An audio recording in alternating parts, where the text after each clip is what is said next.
the people that are reading the story, sometimes, or probably most of the time, there's something in your life or something about you that they can relate to. And it could be something that they've been wanting to say and haven't had the voice to say it.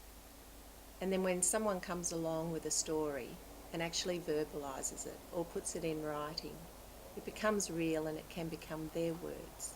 For example, when I was suffering from cancer, there's a million people out there that suffer from cancer, not just the women with breast cancer, but a lot of people that have sat back and thought, I would really like to tell my story, but I just can't do it.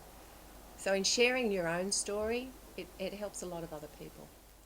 I actually think the best thing about it has been reading other people's stories, actually, and learning that there are all sorts of people doing pretty amazing things, and often people doing things that you would never expect those particular people to do or have done. And I think that's exciting. So getting sort of a little glimpse into the lives of other people. Showing Coffs as a 21st century place, the variety of personalities and the depth of talent that we have here is really summed up in that site. Up until then, I think we saw ourselves as banana growers and fishermen, and this has really put it out into everybody's face, a mirror reflecting how sophisticated this community has become, and especially the depth of creative talent. Yeah. Like, I do read your stories, and it's always interesting to kind of read about people. And Coffs Harbour's a fairly small town, so often, I don't know, about 6 degrees of separation. I think it's a bit tighter than that in Coffs Harbour. So, it's often people that you either know or you've heard of, and makes you realise how interesting this area and how rich this area is with the people that are here. And I read my story, and then I read all these other stories, and there's such interesting people here who've done some amazing things. I love being part of the most interesting person I know community, really, because I love the fact that you recommend somebody else. I mean, I think that's just the most fantastic thing.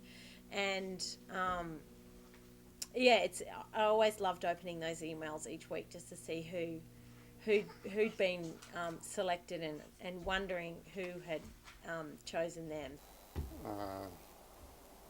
I've learned to be a sticky beat and find out all the different ways people live their lives. I enjoy that, looking through. There's a few there I know, Mark Gill and a couple other ones. That's no, it's good. At the end of it, when you were going to ask me, who's the most interesting person? Then I was going to say Mark George. But at the end of it, after spending over an hour with you, all of a sudden I realised that it was Sandy, because as I talked about my life, all of a sudden I realised what an interesting person and a large role she played. So that's why I had to say Sandy, because I realised, that was it.